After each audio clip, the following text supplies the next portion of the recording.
Welcome to Reddit's Darkest Corner. Today, we will be reading through people's scary encounters with the paranormal. The two ladies. Haunted furniture. Not my story, but my mom's. Her friend called her and was slightly hysterical that her house was haunted. My mom is a scientist and was very skeptical, but agreed to come check it out. The friend was adamant that either the house was haunted or she was going crazy, and in either case, she needed help. My mom arrives at the friend's house, and she begins showing my mom what she's seen. First, in the living room, there's a brass lamp that is shiny, so you can see the reflection of the kitchen behind as you look at the lamp. She asks my mom to just watch the reflection in the lamp. My mother sees a shadowy man step out from behind the wall. She turns around. There's no one there. This phenomenon repeats itself several times. Next, they go into the friend's son's room, turn off the lights, close the door, but leave the hallway light on. As she's looking at the strip of light under the door, very clearly, she sees the shadow of 2 feet step in front of the door. Open the door. No one there. Again, this phenomenon repeats itself several times. Lastly, they go lay in the friend's bed. She fluffs up the comforter and it falls on top of their legs. Very clearly, you could see the indentation of someone sitting on top of the comforter.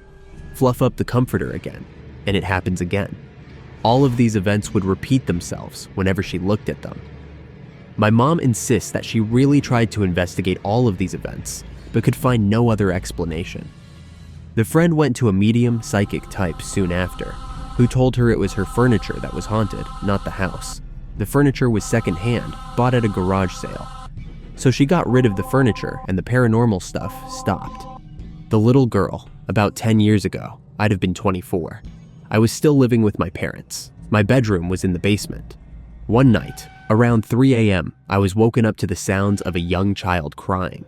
It sounded like it was coming from just outside my window. I couldn't just look out the window because it was covered in ivy, so I quickly hopped out of bed to go help the kid. As I got closer to my bedroom door, I could hear the crying was actually on the other side of the door. I opened the door. No one is there, and the crying stopped. Spooked, I immediately jumped back in bed and the crying started again. Later that day at dinner, my family was sitting around the table and I brought up my experience I had. One of my sisters told a story about how when she was a kid, she'd always leave her room at night to go sleep with my parents because she'd see a little girl walking out of her closet. As she left her room and got to my parents' door waiting to be let in because the door was locked, she'd see the little girl walking up the stairs that were right there. After her telling this story, my youngest sister looked scared and asked, "The little girl, is she wearing a pink nightgown with shoulder-length brunette hair?" Now my other sister was scared because that is exactly who she saw. My youngest sister told how she had similar experiences with that little girl coming out of the closet at night or walking up the stairs at night. I'm convinced that something happened either in that house before we moved in or on that land that my parents' house was built on. I had a friend when I was around 8 that I would always hang out with. She drove me up the wall because if we were in different rooms and I called out to her, she'd never answer. She would just walk into the room and then respond. I hated it because it would scare me when she'd silently pop up out of nowhere when I called out. Her whole family was like this too. I thought it was just a politeness thing because one of my aunts would always yell at me for shouting, "What?" if she called me from another room. But my aunt was only angry that I never said yes. So yeah, I thought my friend and her family were just weird. I asked my friend why she could never just simply answer me when I yelled for her. She'd always just shrug and say there's no real reason, and that's just how she rolls. I pointed out that her parents and siblings were the same, and she said they roll like that too. Okay, fine.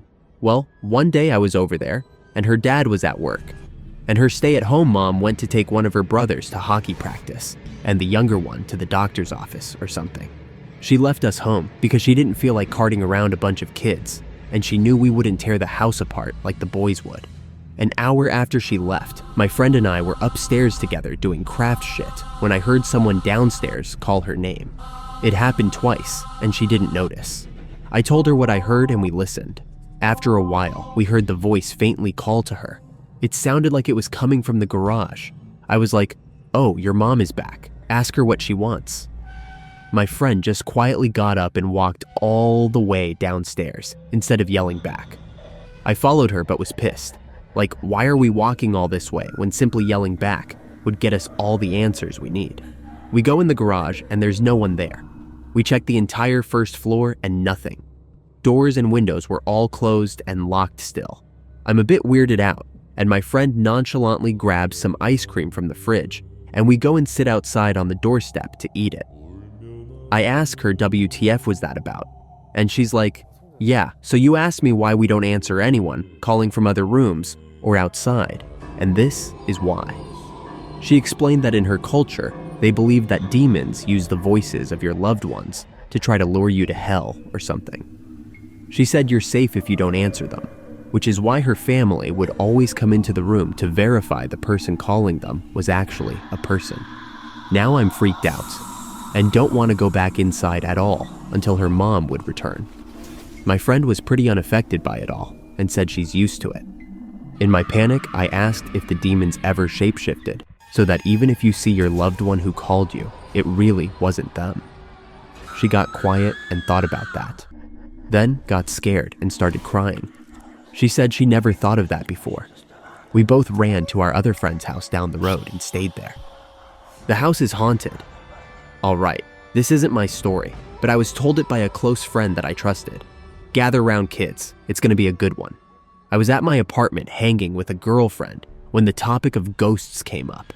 She told me plainly that her house was haunted, and I, being the gullible skeptic that I am, asked for more.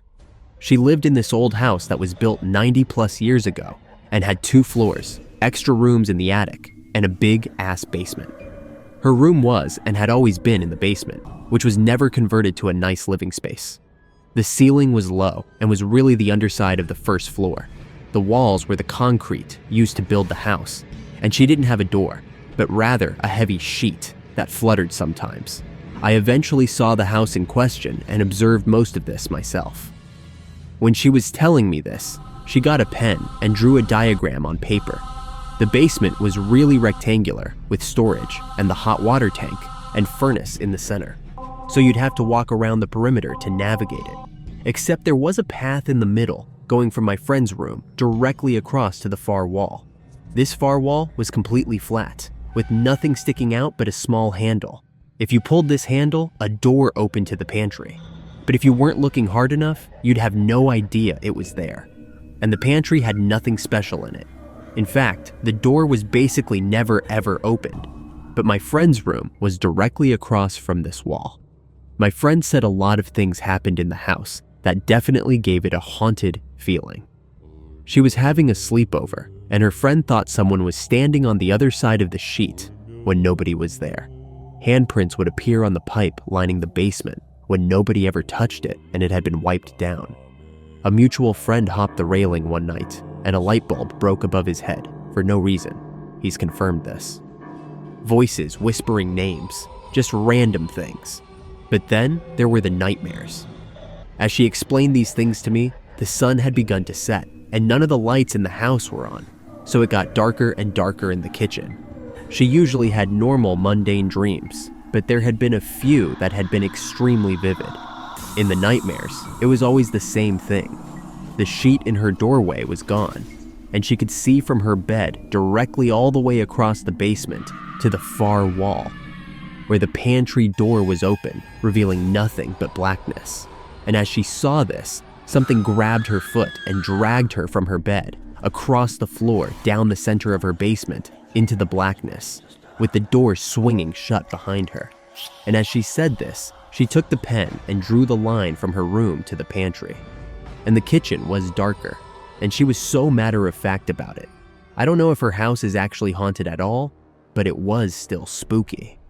Comment what type of scary stories you want to watch next. Like and subscribe for more horror stories daily.